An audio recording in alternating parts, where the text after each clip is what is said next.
더불어민주당 원내대변인 강의정입니다. 주말 브리핑 시작하겠습니다. 인간 실격 주진우 의원에게는 국회 윤리제소도 사치입니다.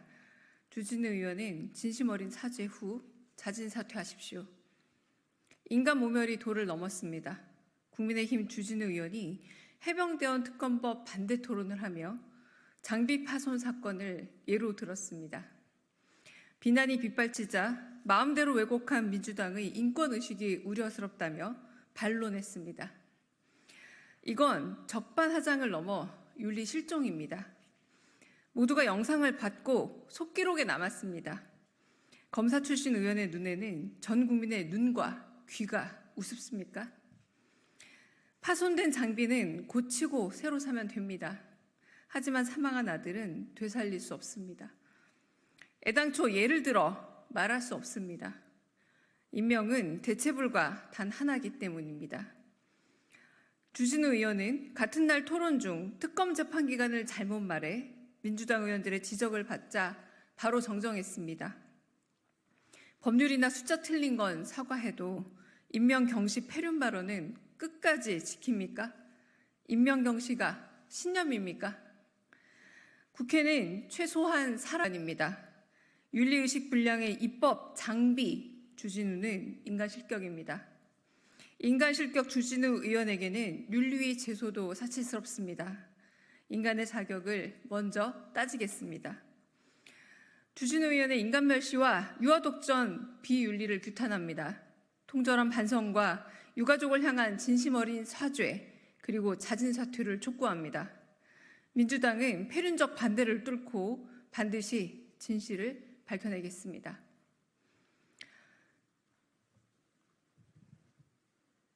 두 번째 브리핑 들어가겠습니다. 임성근 전 사단장이 무혐의라면 윤 대통령은 약속대로 특검을 수용하십시오. 최혜병 순직 사건의 경찰 수사 결과가 내일 발표됩니다. 경찰 자문기구인 수사심의위원회는 이미 임성근 전 사단장에 대해 불송치 의견을 냈습니다. 하지만 수사심의위원회에 누가 있는지, 왜 임 전 사단장에게 면죄부를 줬는지 알 수 없습니다. 경찰이 국민 신뢰 제고와 공정성을 내세워 의원의 명단과 심의 내용을 비밀에 붙였기 때문입니다. 깜깜이 심의, 밀실 심의가 어떻게 국민 신뢰를 높이고 공정성을 담보합니까? 익명성은 도대체 무엇을 숨기는 위장막입니까? 게다가 내일 있을 수사 결과 발표에 앞서 영상이나 사진 촬영, 녹음이 일체 불가능하다는 사실부터 공지되었습니다. 1년 동안 온 국민의 관심이 집중됐던 수사 결과를 떳떳하게 발표도 못합니까? 경북경찰청은 당장 공개 브리핑으로 전환하고 결과에도 책임을 지십시오. 그래서 최종 수사 결과에 임 전 사단장의 책임이 명기돼 있습니까? 그렇지 않다면 수사 외압 사건이 누굴 보호하려는 건지 명확해지는 겁니다. 이런 일로 사단장을 처벌하면 대한민국에서 누가 사단장을 할 수 있겠냐라는 경로가 바로 수사 가이드라인이었음이 드러나는 겁니다. 수사가 미진하면 먼저 특검을 주장하겠다던 윤 대통령은 그 약속 지켜야 합니다. 해병대원 특검법 수용이 바로 약속 이행입니다. 특검을 거부하는 자가 범인입니다. 브리핑 마치겠습니다.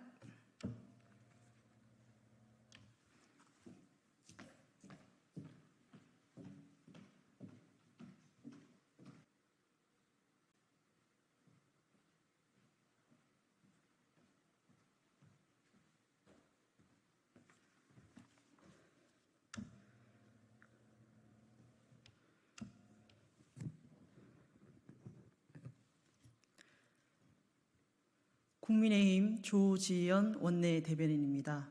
논평 시작하겠습니다. 국정을 마구잡이로 흔들어대는 민주당은 국민이 두렵지 않습니까? 민주당의 행포가 하늘을 찌르고 있습니다. 상권 분립을 짓밟는 위헌적 입법, 근거 없는 탄핵몰이를 통한 사법부와 방송장악 시도, 무분별한 국정 흔들기가 도를 넘고 있습니다. 이 모든 것이 11개 혐의로 4개의 재판을 받고 있는 이재명 전 대표를 지키기 위해 벌인 민주당의 행패입니다. 대장동 사건 변호인이 장악한 민주당의 법사위가 이미 이재명 로펌으로 전락한 것은 누구나 아는 사실입니다. 이제는 그들이 이재명 전 대표를 수사한 검사들을 탄핵하겠다고 엄포를 놓고 있습니다.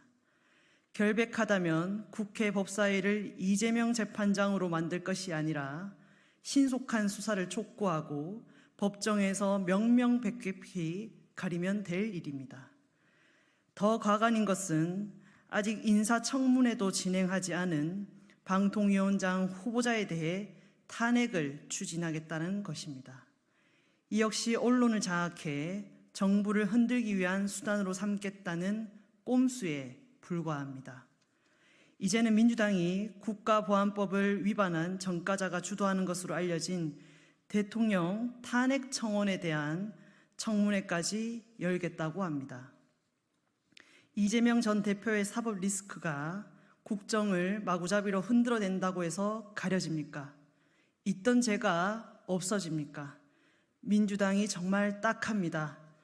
우리 국민께서 피와 땀으로 일궈낸 자유민주주의와 법치주의를 무참히 짓밟는 민주당은 국민이 두렵지 않습니까? 제발 상식을 회복하십시오. 민생을 위해 일합시다.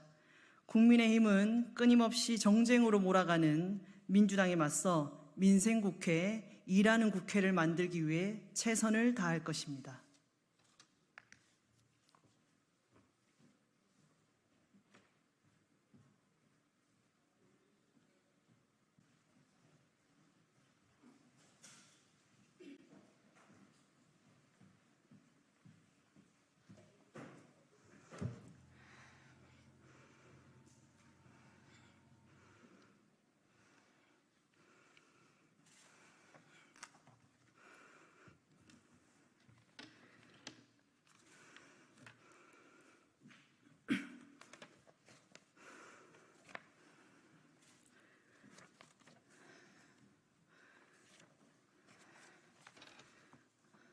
네.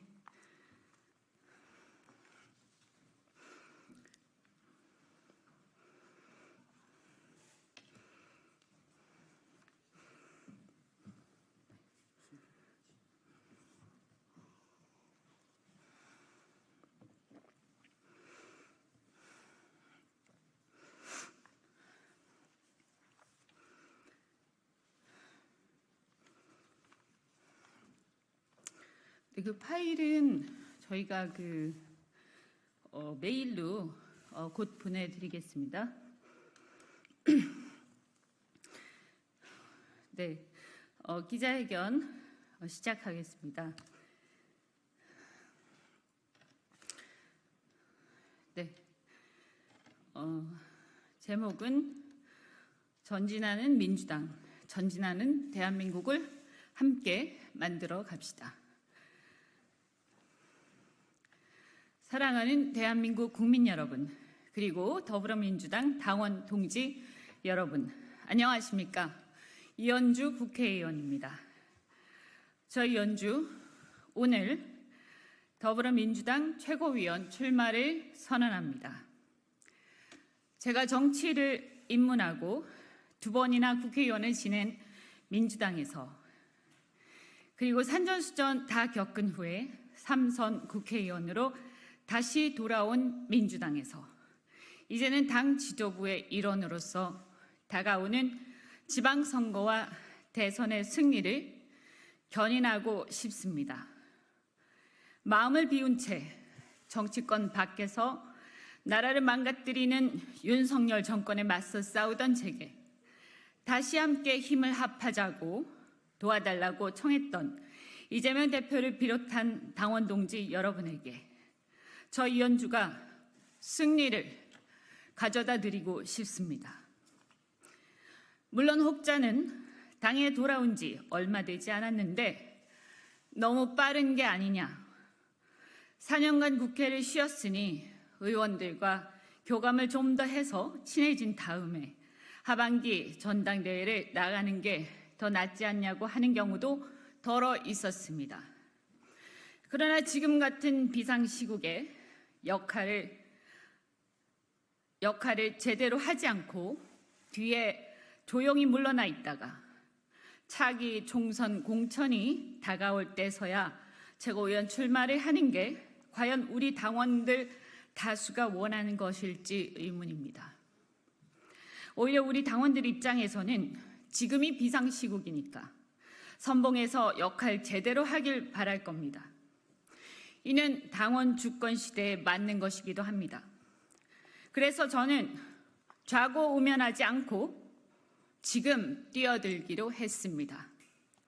오로지 민주당의 변화와 개혁을 바라는 우리 권리당원들을 믿고 돌파하기로 결심하였습니다.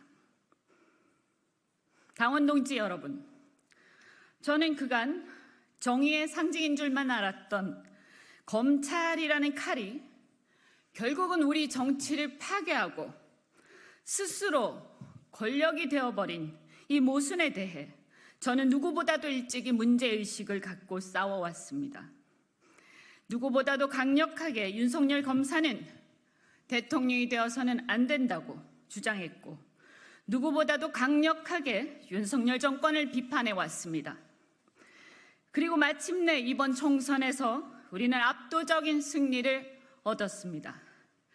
그러나 윤석열 정권은 이러한 민심을 무시하고 막무가내식 국정 운영을 지속하고 있습니다. 하지만 이미 이번 총선 이후 식물 정권이나 마찬가지 신세가 되어버렸습니다.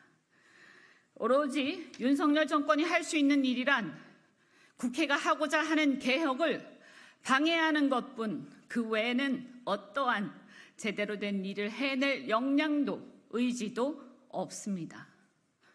윤석열 정권은 두 곳곳에 구멍이 나고 금이 가서 물이 곳곳에서 새는 중이며 그 압력으로 인해서 두근 곧 터질 것 같은 그런 상황입니다. 마치 박근혜 정권 말기와 유사한 상황입니다.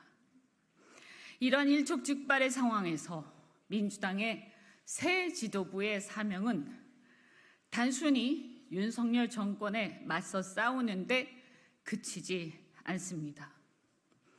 이 위기 상황을 잘 관리하여 확실하게 민주당 집권의 길을 열어야 합니다.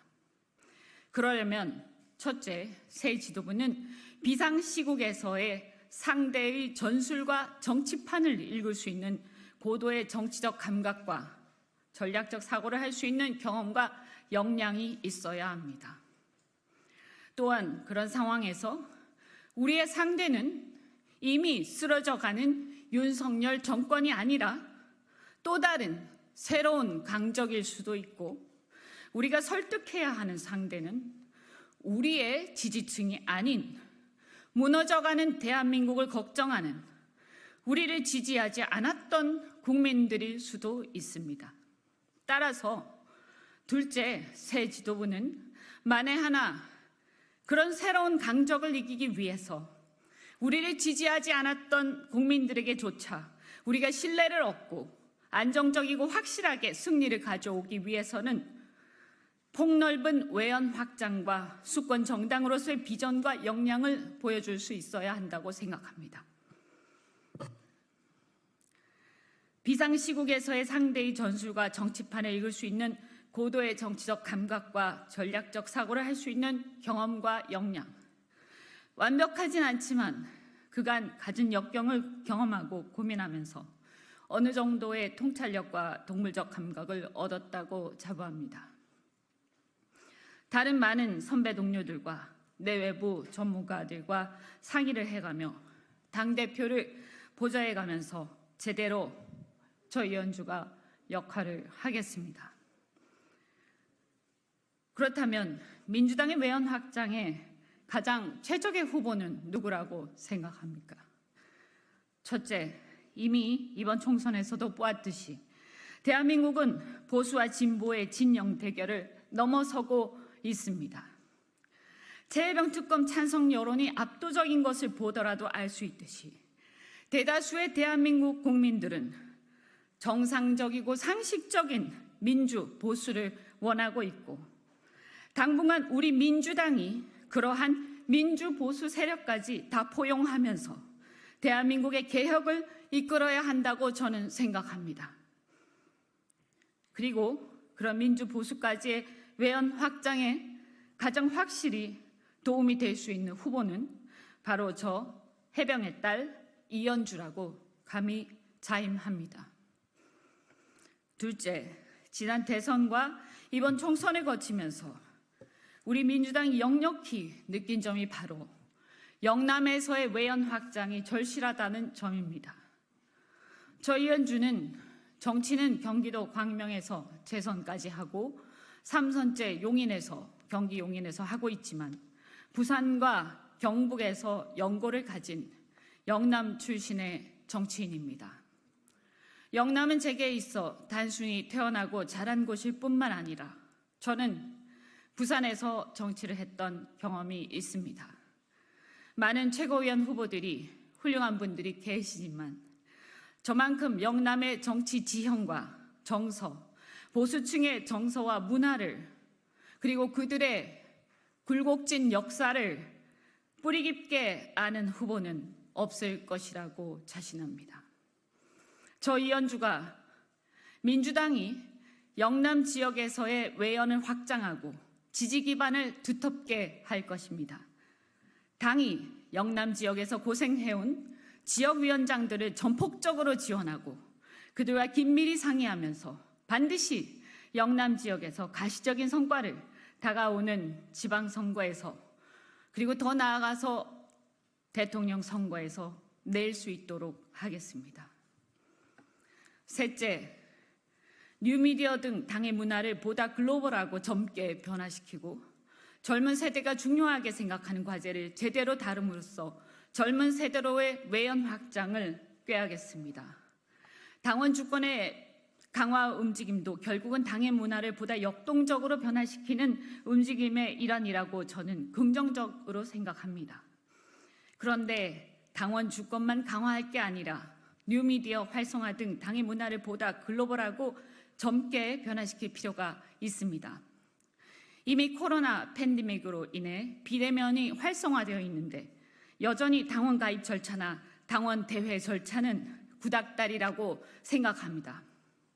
이래서는 젊은 당원들이 잘 오기가 힘듭니다. 줌이나 AI를 활용한 회의 방식을 적극 활용하여 당의 업무 효율성을 높이고 뉴미디어를 소통 채널로 적극 활용함으로써 젊은 세대들과의 간극을 좁히는 데 제가 앞장서겠습니다. 넷째, 역사적으로 민주당은 대한민국의 격차, 즉 불평등 문제를 해소하는 데 많은 기여를 해왔습니다. 그러나 이제 성장의 속도는 더뎌만 가고 더 이상의 새로운 기회나 역동성이 생기기 어려운 교착 상태가 지속되면서 우리 사회의 가장 큰 격차는 기득권을 누린 기성세대와 작은 기득권조차 누리지 못하는 젊은 세대 간의 격차가 가장 큰 사회 문제로 대두되고 있습니다. 그리고 그러한 세대 간의 격차, 그리고 그 인식의 차이로 인해서 2030 세대는 공정이란 이슈에 상당히 민감해졌습니다. 또한 그들은 이미 글로벌 선진국에서 태어난 세대이므로 우리들보다 훨씬 더 글로벌하고 선진 경제와 생활 방식에 체득화되어 있습니다. 국민의힘의 주요 지지층이 60대 중반 이후의 세대라면 민주당의 주요 지지층은 이제 40대 중반 이후에서 586 세대인 60대 초반 정도까지라고 생각합니다. 이미 지난 대선을 2030 세대가 좌우했고 다음 대선도 그들의 표심이 좌우할 거라고 생각합니다. 만일 그들이 민주당을 지지해 주기를 바란다면 우리는 그들의 생각과 세계관을 이해하고 그들의 관심사를 당의 이슈로 조금씩 흡수해야 한다고 생각합니다. 지금의 국민의힘이 꼰대로 보인다고 해서 우리가 그 반사적 이익에만 안주한다면 이는 매우 무책임합니다. 대한민국의 젊은 세대를 아무도 대변하지 않는 결과가 되기 때문입니다. 저 이현주도 MZ세대는 아니고 97세대입니다만 그래도 비교적 그들의 정서를 잘 이해하고 있는 누나나 언니 정도는 되는 만큼 제가 최고위원이 된다면 민주당이 그 세대의 과제를 제대로 반영할 수 있도록 노력할 것입니다. 그리고 그것은 민주당의 외연 확장을 통해 확실한 승리를 가져올 것입니다. 많은 국민들이 과거 박근혜 탄핵 이후 엄청난 기대를 했지만 실망한 것이 사실입니다. 만일 민주당이 윤석열 정권을 교체하고 집권한다면, 그렇게 할 수 있다면 새로운 정권은 국가개혁을 성공시키고 국가 경쟁력을 회복해야 하는 사명을 동시에 갖고 있습니다. 그렇기 때문에 다음 정권을 준비하는 이번 지도부의 역할은 너무나 중차대합니다. 윤석열 정권과의 투쟁은 기본이고 그 이상의 역할로서 수권 능력을 준비할 수 있는 역량이 필요합니다. 저 이현주는 경제인 출신 정치인으로서, 삼선 정치인으로서 우리 민주당이 대한민국을 책임질 수 있는 수권 정당의 길을 갈 수 있도록 제대로 기여하겠습니다. 국민 여러분, 당원 동지 여러분, 한번 상상해 보십시오. 민주당이 지금의 대한민국의 좌절을 넘어서서 건전한 기업인들과 손을 잡고 대한민국의 미래를 이끌어 나갈 첨단 전략 산업을 선도하고 우리 젊은 세대들에게 희망을 주는 정당이 되는 그날을 상상해 보십시오. 가슴 벅차지 않습니까? 우리는 할 수 있습니다. 전진하는 민주당, 전진하는 대한민국을 함께 만들어 가십시다. 마지막으로 한 가지 덧붙이자면 이재명 대표의 사법 문제를 말씀드리겠습니다. 통상은 대표나 최고위원 각자의 사법 문제는 각자의 문제이지만 현재 전국의 구도상 이재명 대표는 민주당의 가장 유력한 대선 주자이고 윤석열 정권은 지금과 같은 정국이 지속된다면 다른 이변이 없는 한 민주당의 집권을 막기 어려울 수 있다고 판단할 수 있습니다. 그리하여 무리하게 제1야당의 유력 대선 주자인 이재명 대표의 사건을 권력 투쟁의 도구로 쓰고자 하는 유혹에서 벗어나기 어려울 수 있습니다. 따라서 민주당으로서는 이재명 대표의 사법 리스크 문제를 단순히 이재명 대표 개인의 문제로만 치부할 게 아니라 명백히 부당한 경우에는 법이 허용하는 한도에서 당 지도부가 관심을 갖고 함께 극복해 나갈 수 있도록 해야 한다고 저는 생각합니다. 당원 여러분, 이번 최고위원은 여러분과의 친소 관계나 작은 이해관계가 중요한 게 아닙니다. 여러분과 덜 친하면 어떻습니까? 당에 오래 있지 않았으면 어떻습니까? 중요한 것은 효능감입니다. 그 후보를 당선시키면 당의 발전에 얼마나 기여하고 당의 승리에 그가 얼마나 기여할 것인가 하는 점이라고 생각합니다. 여러분의 전략적 선택, 이현주 후보가 당을 확실히 승리로 이끌 것입니다. 향후 더 자세한 공약은 차차 별도로 발표하겠습니다. 그리고 당원들과의 소통은 유튜브 언중유골, 새로 개설한 언중유골을 통해서 수시로 하겠습니다.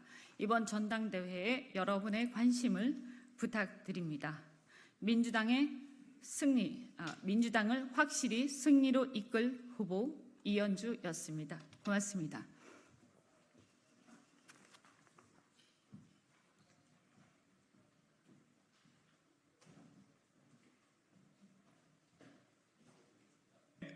위원장 장경태 최고위원입니다. 또다시 검찰이 나쁜 버릇이 나왔습니다. 이 최상병 특검법이 통과되자 이재명 대표에 대한 억지 소환, 보복 소환을 다시 시작했습니다. 이와 관련된 기자회견을 하기 위해서 이 자리에 섰습니다. 먼저 참석하신 분들 소개해 올리도록 하겠습니다. 법사위 간사 맡고 계신 김승원 의원님 참석하셨습니다. 박균택 의원님 참석하셨습니다. 검덕이 부위원장, 김지호 부위원장님 참석하셨습니다. 그럼 기자회견에 앞서 박균택 의원님으로부터 이 기자회견과 이 사건에 대한 기본적인 사실관계를 좀 안내 말씀드리도록 하겠습니다. 박균택 의원입니다. 수원지검이 이재명 대표님, 전 대표님 부부를 소환하겠다고 출석 요구서를 보내왔습니다. 경찰이 무혐의 종결했던 사건, 검찰이 또 탈탈 터는 수사를 계속 해오다가 잠시 멈칫했다고 생각을 했는데 또 뭔가 정권과 검찰의 위기가 닥쳐서 그런지 그 시기에 즈음해서 이런 또 조사를 추진하겠다고 다시 연락을 해왔습니다. 그와 관련된 저희들의 입장을 밝히기 위해서 검찰 독재 정치탄압대책위원회 명의로 기자회견문을 준비했습니다. 자, 시작하겠습니다. 정권의 위기 때마다 이재명 전 대표를 제물을 삼는 윤석열 대통령과 정치검찰, 정권 수호를 위한 방탄 수사를 즉각 중단하십시오. 지난 4일 수원지검이 이재명 전 대표에게 출석 요구서를 보냈습니다. 배우자까지 부부 모두를 소환한다고 합니다. 경찰에서 수사 종결했던 경기지사 시절 법인카드 및 관용차 사용 등을 다시 문제 삼은 것입니다. 검찰이 이재명 전 대표에게 출석 요구서를 보낸 것은 민주당이 국회 본회의에서 순직해병 특검법을 통과시키던 그날, 그리고 비검사들에 대한 탄핵소추안을 제출한 직후의 일입니다. 윤석열 대통령과 검찰이 궁지에 몰리자 이재명 전 대표에 대한 수사로 국면을 전환하고 위기를 탈출해 보겠다는 비겁하고 무도한 습성을 다시 드러낸 것입니다. 어쩌면 그렇게 달라지는 것이 하나도 없습니까? 윤석열 대통령과 검찰은 총선에서 드러난 준엄한 민심은 아랑곳하지 않은 채 이재명 전 대표를 희생제물로 삼아 정권의 무능함과 비위를 감추는 데 여념이 없습니다.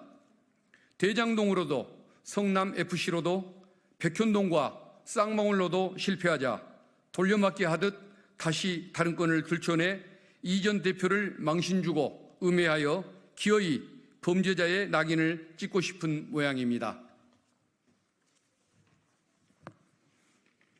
검찰이 이재명 전 대표의 출석을 요구한 이번 건은 모두가 알다시피 2021년 말 대선 시기로 거슬러 올라갑니다. 경찰은 국민의힘의 고발에 따라 2022년 대선이 끝나자마자 100 수십 곳에 대대적인 압수수색은 물론 경기도청 공무원 그리고 광범위한 관계자 소환 조사를 진행하며 그야말로 탈탈 터는 수사를 진행합니다. 그러한 전방위적 사냥식 수사에도 불구하고 경찰의 최종 결론은 이재명 불송치였습니다. 그러자 2023년 10월 이번에는 국민권익위원회가 나섭니다. 김건희 여사 명품백 불법 수수 사건에 대해서는 제대로 된 조사도 없이 사건을 종결 처리했던 국민권익위원회는 이 사건에 대해서는 신속히 대검에 수사를 의뢰합니다. 이에 검찰은 기다렸다는 듯이 다시 한번 같은 사건에 대해 압수수색을 진행하고 관계자들을 압박 조사합니다. 그러더니 2024년 7월 그것도 순직해병 특검법이 처리되고 비검사 탄핵이 거론되고 있는 이 시점에 갑자기 이재명 전 대표와 배우자를 소환하겠다고 한 것입니다. 김건희 여사는 3년째 소환도 못하면서 이 전 대표 부부를 소환한다고 합니다. 이번 출석 요구는 정권에 대한 국민의 분노와 검찰 리스크를 동시에 덮기 위한 국면 전환 쇼로 볼 수밖에 없습니다. 국민 대다수가 찬성하는 순직해병 특검법을 정부와 여당이 강하게 반대하며 민심이 극도로 악화되고 있고 그 결과 윤석열 대통령에 대한 탄핵 청원은 120만 명을 훌쩍 넘어섰습니다. 검찰은 정권의 입맛에 맞춘 선택적 수사를 일삼고 있고 원하는 결과를 얻기 위해 사건 조작까지 하고 있다는 의혹을 받고 있습니다. 경기도 법인카드 사용 문제에 대해서는 집착적인 수사를 벌이면서 윤석열 대통령을 비롯한 한동훈, 원희룡 등 여당 측 인사들의 특활비, 업추비, 부정사용 의혹은 애써 외면하고 있습니다. 현실이 이러한데 검찰 수장 입에서 법 앞에 예외도 성역도 없다는 말이 나올 수 있습니까? 유체 이따를 넘어서는 공직자로서의 최소한의 양심마저 저버린 후한무치한 발언이 아닐 수 없습니다. 이원석 검찰총장은 민주당이 추진한 비위 검사 탄핵에 대해 한 사람을 지키겠다는 방탄 탄핵이라고 주장하고 직권남용과 명예훼손 운운하며 국회를 겁박하고 있습니다. 정권 위기 때마다 구원투수를 자처하며 야당 대표를 탈탈 터는 행태야말로 대통령 한 사람을 지키고 비위 검사를 지켜내겠다는 전형적인 방탄수사이자 직권남용 아닙니까? 검찰의 무리하고 무도한 수사가 명예훼손을 가져왔고 그 피해자는 이재명 전 대표와 민주당 지지자들 아닙니까? 국민의 녹을 받는 공직자가 국민의 대의기관을 겁박하는 것이 민주국가에서 가능한 일인지 묻고 싶습니다. 검찰은 정녕 국민이 무섭지 않은 것입니까? 검찰에 엄중히 경고합니다. 언제까지 인디언 기우제 같은 수사를 계속할 것입니까? 돌려막기식으로 수사를 반복한다고 해서 없던 죄가 생겨나지 않습니다. 이제 그만 이재명 대표에 대한 집착을 버리십시오. 정권 앞에서 흔드는 꼬리짓이 세질수록 그로 인해 정권은 더 흔들릴 것입니다. 그리고 오만에 가득 찬 무소불위의 검찰은 오명만 남은 유명무실, 아니 무명무실의 조직이 될 것입니다. 윤석열 대통령에게도 조언드립니다. 야당 탄압의 요란한 북소리가 국민의 성난 목소리를 덮을 순 없습니다. 이재명 전 대표에 대한 수사로 정권이 위기에서 벗어날 수도 없습니다. 본인과 아내, 장모를 위한 방탄을 내려놓고 그만두고 검찰이 채워놓은 목줄을 이제 그만 내려놓으십시오. 무능한 대통령으로만 역사에 기록될지 무능한 데다 무모하기까지 한 대통령으로 기록될지 본인이 잘 선택하시기 바랍니다. 2024년 7월 7일 더불어민주당 검찰독재 정치탄압대책위원회 1동 이상 기자회견 마치겠습니다. 감사합니다.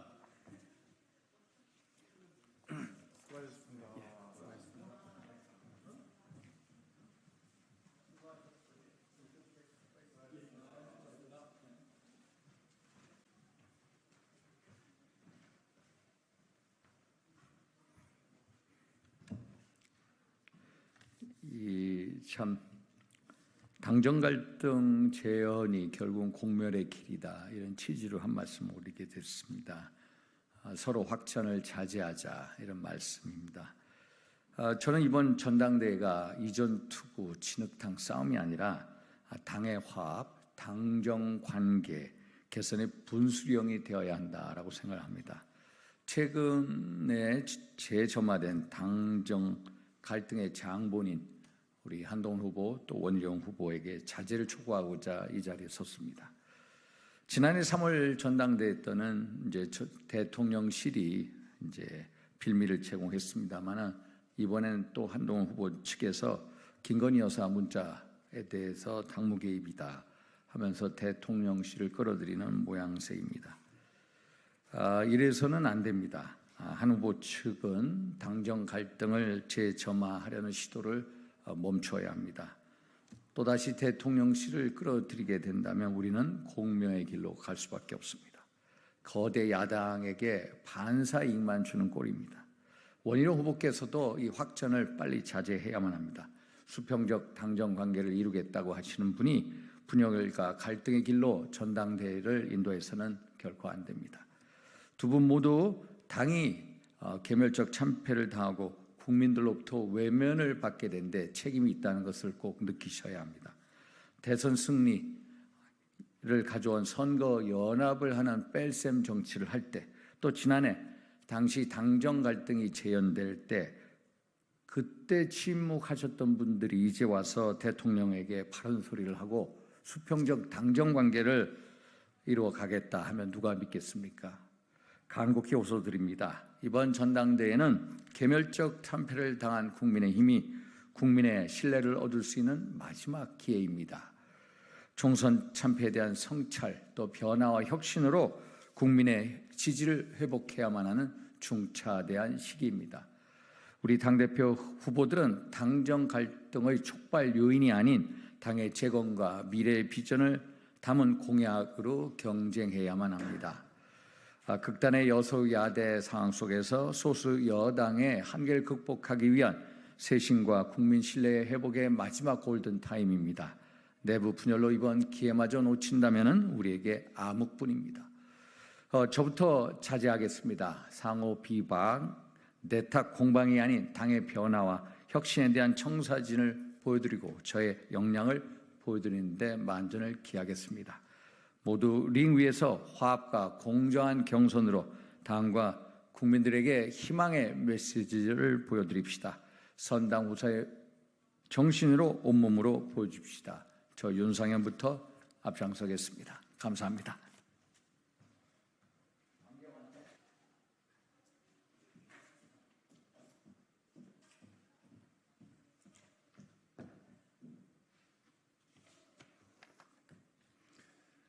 네, 한동훈 시작캠프 대변인 정광재입니다. 오늘 브리핑이 있어서 브리핑 읽도록 하겠습니다.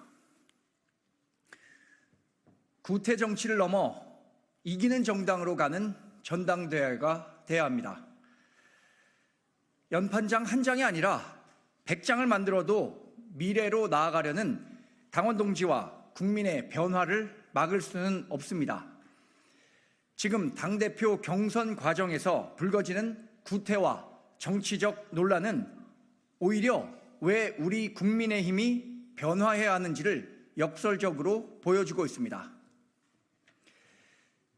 당대표가 되기 위해선 한때 동지를 자처했던 상대 후보를 깎아내리고 다른 한편으론 있지도 않은 대통령의 마음을 파는 윤심 마케팅이 횡행하고 있습니다. 있지도 않았고 또 있지도 않을 배신을 운운하며 당원들의 불안을 조장하고 있습니다. 이것이 당원과 국민께서 우리 당 전당대회에 기대했던 것이겠습니까? 총선에서 심판받고도 여전히 반성과 성찰 없이 집안 싸움에만 몰두하는 행태를 보며 고개를 떨구는 당원과 국민의 모습이 보이지 않으십니까? 당원들과 국민이 바라는 변화의 이 문장 다시 하겠습니다. 당원들과 국민이 바라는 변화의 염원을 막기에는 지금 진행되고 있는 일련의 행태는 너무나 알량합니다.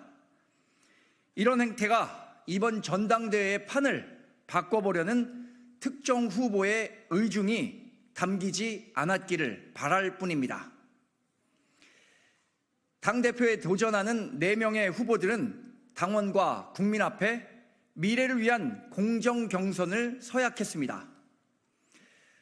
서약서의 잉크가 마르기도 전에 같은 당 후보에게 인신공격성 흑색 선전을 일삼고 카메라 앞에서는 언제 그랬냐는 듯 가식적인 웃음을 파는 것이 그들이 말하는 정치 베테랑의 모습은 아닐 것입니다. 지금이라도 늦지 않았습니다. 권력을 등에 업고 호가호위하며 힘없는 원외위원장을 줄 세울 것이 아니라 우리 당의 비전과 미래를 함께 논의합시다. 이번 당대표 선거는 총선 패배에 실망하고 당의 미래를 걱정하는 당원과 지지자들에게 이길 수 있는 정당이 될 수 있다는 자신감을 실어주는 전당대회가 돼야 합니다. 이기는 정당은 당내에서 줄 세우고 개인적 친소관계로 민심을 외면할 때 가능한 것이 아니라 민심에 부응하고 변화할 때만 비로소 가능한 것입니다. 한동훈 시작캠프는 우리 당의 변화에 대한 당원과 국민의 열망을 받들어 구태 정치를 극복하고 더 큰 승리로 가는 정당을 만들어 가겠습니다. 고맙습니다.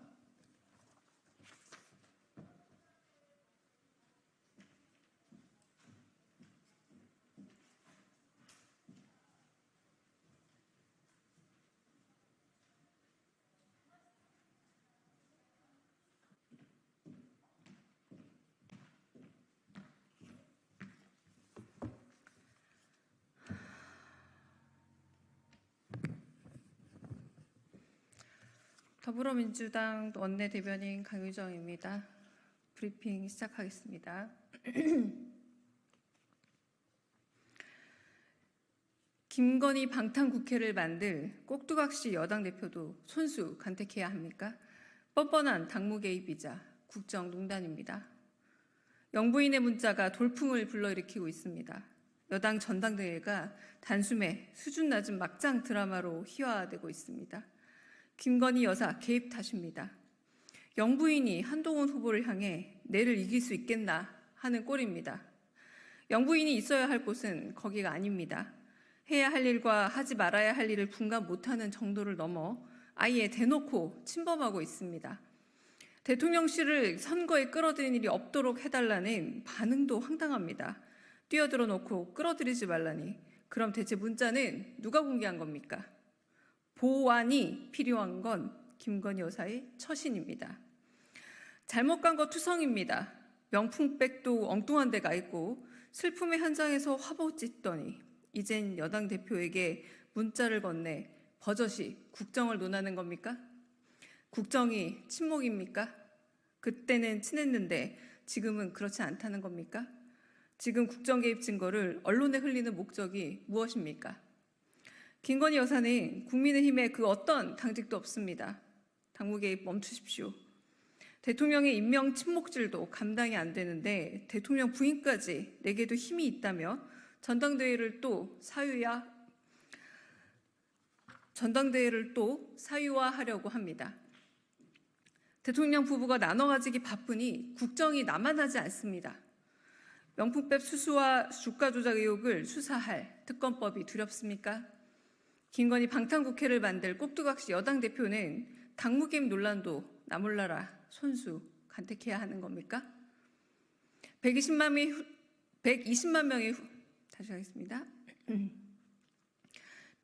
명이 훌쩍 넘은 대통령 탄핵 청원의 뜻을 제발 헤아리십시오. 이해가 안 가면 물어라도 보십시오. 국민들의 분노를 더 이상 무시하지 마십시오.